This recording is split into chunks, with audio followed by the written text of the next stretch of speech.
দাদা, আপনাদের দলের কোন একজন বিধায়ক নওশাদ সিদ্দিকীকে অফার করেছে দলে নেওয়ার জন্য এবং তাকে কোটি কোটি টাকা দেওয়ার অফার করেছে, এমন কোন বিধায়ক? আপনার সঙ্গে কোনো বিধায়কের কথা হয়েছে? দেখুন, আমি একটা বলি, এটা কি লীলায় উঠছে নাকি? আগে তো শুনতাম যে জমি বাড়ি ঘর বাড়ি সব লীলায় উঠতো। এখন কি এই ভ্রমণের বিধায়ক কি লীলায় উঠছে? কত আটক করবে? আমি ওকে বাপের বেটা বলবো, ওর মায়ের দুধ খেয়ে যদি বড় হয়ে থাকে। কোন বিধায়ক বলেছে বিধানসভাতে? তার নামটা প্রকাশ্যে আনো, কি তথ্য কি প্রমাণ আছে সেটা নিয়ে আসুক। মমতা বন্দ্যোপাধ্যায়, অভিষেক বন্দ্যোপাধ্যায়ের বা তৃণমূল কংগ্রেসের এমন সেই অবস্থা হয়নি যে একজন ভণ্ডমার্কা বিধায়ক যে 24 ঘন্টা 23.5 ঘন্টা মিথ্যা কথা বলে তাকে তৃণমূল কংগ্রেসে নিতে হবে। এত অবস্থা, এত খারাপ অবস্থা তৃণমূল কংগ্রেসের হয়নি। বাজার গরম করা কারবারটা কতদিন চালাবেন? আর এই মাথায় টুপি দিয়ে 24 ঘন্টা মিথ্যা কথা বলা কতদিন চালাবে? বাংলার মানুষ বোকা নয়, আর বাংলার মুসলমানরাও বোকা নয়। 21-এ চলে গেছে, কবে ডাল ভাত গোস্ত ভাত খেয়েছেন ভুলে যান। সময়টা 26। মানুষের বোকা বানানোর যে মেশিনটা আপনি বানিয়েছিলেন সেটা আর হবে না। সেই মেশিন অনেক আগেই খারাপ হয়ে গেছে, এটা বোধহয় উনি ভুলে গেছেন। খুব বেশি লাভ হবে না। নওশাদ সিদ্দিকী দাবি করছেন যে শওকত মোল্লা ভাঙড়ে কতক্ষণ পড়ে থাকবে তাকে কোর্টেই টেনে নিয়ে আসবো। তো কালচার ওদের। আমরাও বাপের বেটা, আমরা মায়ের দুধ খেয়ে বড় হয়েছি। কোর্টে ঠোঁটে মুখে যেখানে নিয়ে যাবে আমরা রাজি আছি, কোনো আপত্তি নেই। উনি বলছেন যে 30 কোটি কেন, 1 কোটি টাকা তো আমাদের কাঠ খরচ হয় উন্নয়নের। আচ্ছা, আমি যদি বলি 1 কোটি টাকা যদি বছরে কাঠ খরচ হয়, কত কোটি টাকা রান্না হয়? সেই টাকা কোথা থেকে আসে? দুই ভাইয়ের বেতন কত, কত টাকা জলসা করেন? তাহলে এটা ধরে নেব ইনকাম ট্যাক্স কত টাকা দেন। সেই ইনকাম ট্যাক্স যে উনি দেন তার প্রকাশ্যে নিয়ে আসুক। তাহলে এটা কালো টাকা না সাদা টাকা? কোন এনজিওর মারফতে টাকাগুলো আসে? এই টাকাগুলো কারা দেন? ওরা তো বলেন যে এটা এতিমখানা। তো এখানে যে ছাত্রছাত্রী গার্জিয়ানরা যারা আছে তারা তো দিতে পারে না। তাহলে এই এত টাকা কোথায় থেকে আসে?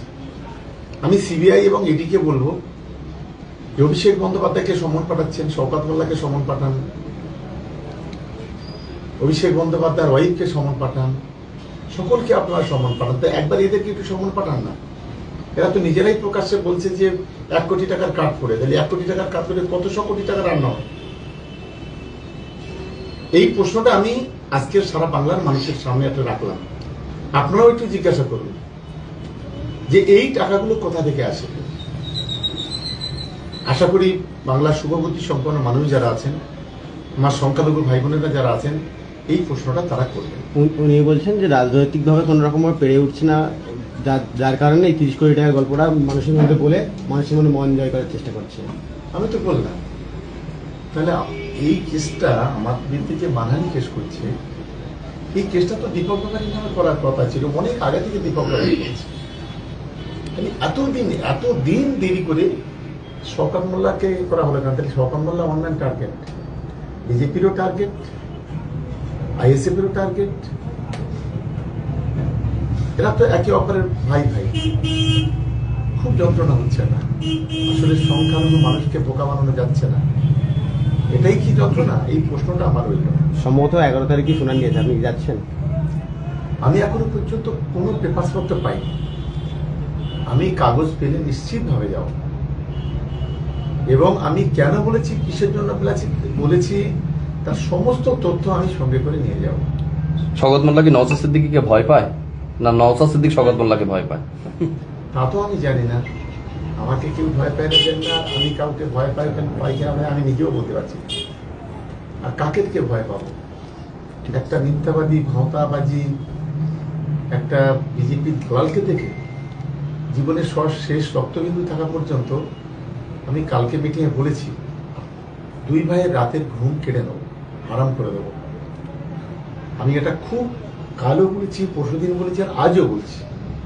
আমাদেরকে অনেক অসম্মান করেছে ওরা। আমরা ধৈর্য ধরে মাথা ঠান্ডা করে এগিয়ে যাওয়ার চেষ্টা করেছি। একবার দেখেছেন 2023 সাল থেকে ভাঙড়ের বিধায়ককে আমার তৃণমূল কংগ্রেসের সাধারণ কর্মীরা যারা আছে একবারের জন্য দাদা, আপনাদের দলের কোন একজন বিধায়ক নওশাদ সিদ্দিকীকে অফার করেছে দলে নেওয়ার জন্য এবং থেকে কোটি কোটি টাকা দেওয়ার অফার করেছে, এমন কোন বিধায়ক? আপনার সঙ্গে কোনো বিধায়কের কথা হয়েছে? দেখুন, আমি একটা বলি, এটা কি লিলাম উঠছে নাকি? আগে তো শুনতাম যে জমি বাড়ি ঘর বাড়ি সব লিলামে উঠত। এখন কি এই ভ্রমণের বিধায়ক কি লিলামে উঠছে? কত নাটক করবে? আমি ওকে বাপের বেটা বলবো, ওর মায়ের দুধ খেয়ে যদি বড় হয়ে থাকে। কোন বিধায়ক বলেছে বিধানসভাতে? তার নামটা প্রকাশ্যে আনো।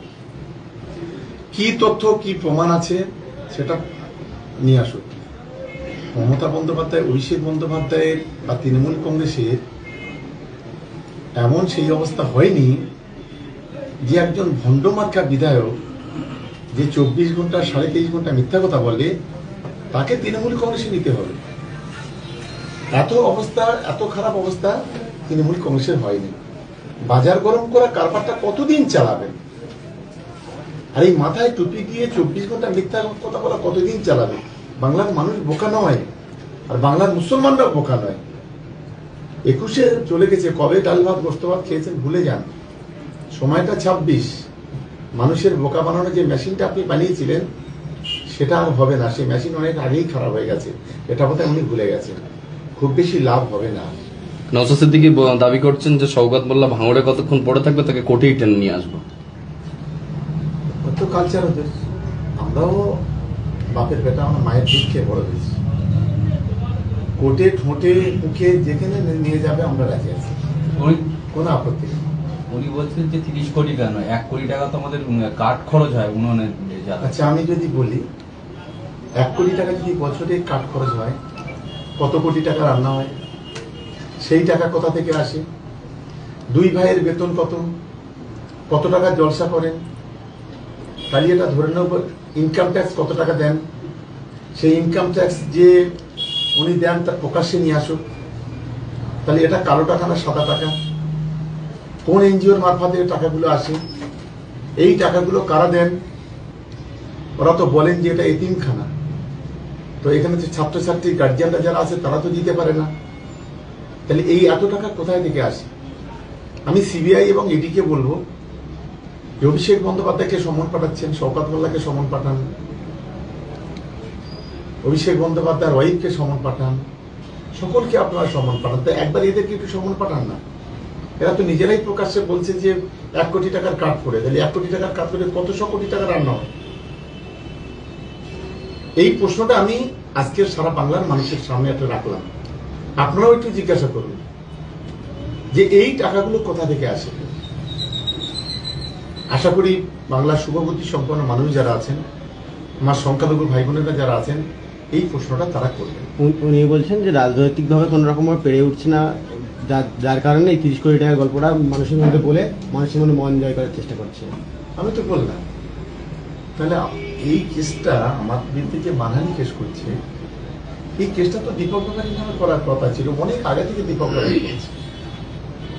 এতদিন দেরি করে শওকত মোল্লাকে করা হলো না। তাহলে শওকত মোল্লা অনলাইন টার্গেট, বিজেপিরও টার্গেট, আইএসএফেরও টার্গেট।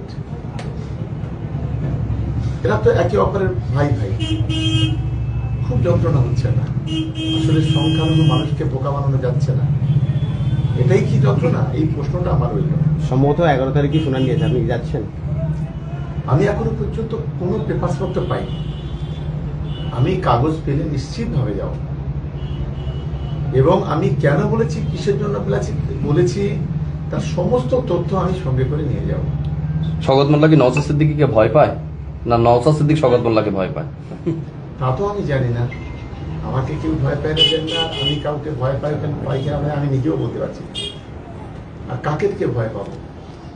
একটা মিথ্যাবাদী, ভাঁওতাবাজি, একটা বিজেপির দালালকে দেখে জীবনের শেষ রক্তবিন্দু থাকা পর্যন্ত আমি কালকে মিটিংয়ে বলেছি 2 ভাইয়ের রাতের ঘুম কেড়ে নেব, হারাম করে দেবো।